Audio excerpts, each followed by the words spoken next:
16 বছরে যারা আন্দোলন সংগ্রাম করেছে তারাই পথ পাবে।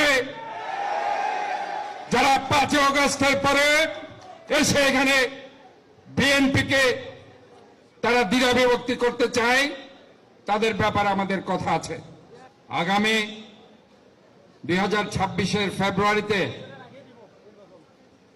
বাংলাদেশ জাতীয় সংসদের একটি গণতান্ত্রিক নির্বাচন ইনশাআল্লাহ অনুষ্ঠিত হবে।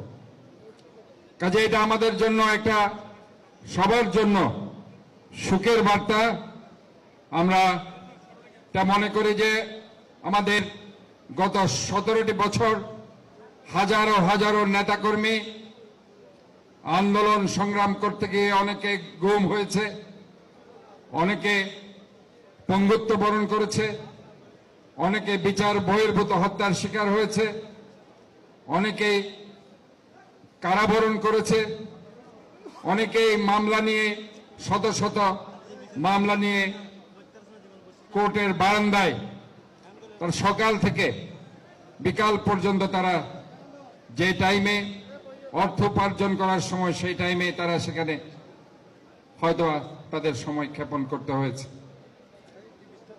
আমরা দেখেছি ওই গত 16টি বছর অনেক নেতাকর্মী তাদের বউ বাচ্চাকে, তাদের পরিবার স্বজনকে আহার তুলে দিতে পারেনি, পরনে কাপড় দিতে পারেনি, ঘরে থাকতে পারেনি, কিন্তু তারা রাজপথে আন্দোলন সংগ্রাম করেছে। আমরা মনে করি যে গণতান্ত্রিক আন্দোলনের জন্য গত 16টি বছর বাংলাদেশ জাতীয়তাবাদী দলের একজন কর্মীও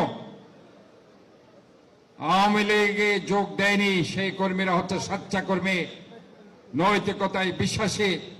বাংলাদেশ জাতীয়তাবাদী দলের শহীদ প্রেসিডেন্ট জিয়া রহমান, আমাদের নেত্রী খালেদা জিয়া এবং দেশনায়ক তারেক রহমানের নেতৃত্বে তারা আস্থাশীল এবং তারা এখনো বাংলাদেশের গণতান্ত্রিকভাবে একটি সরকার প্রতিষ্ঠা করার জন্য আমার ভোট আমি দিব, যাকে খুশি তাকে দিব, এই পদচারণায় তারা মুখিয়ে আছে।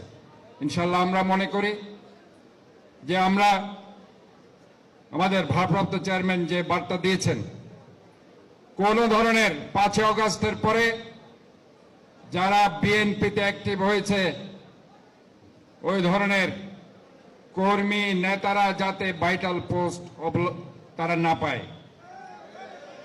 তারা মেম্বার হয়তো হতে পারবে, সদস্য সংগ্রহ অভিযানে তারা থাকতে পারবে,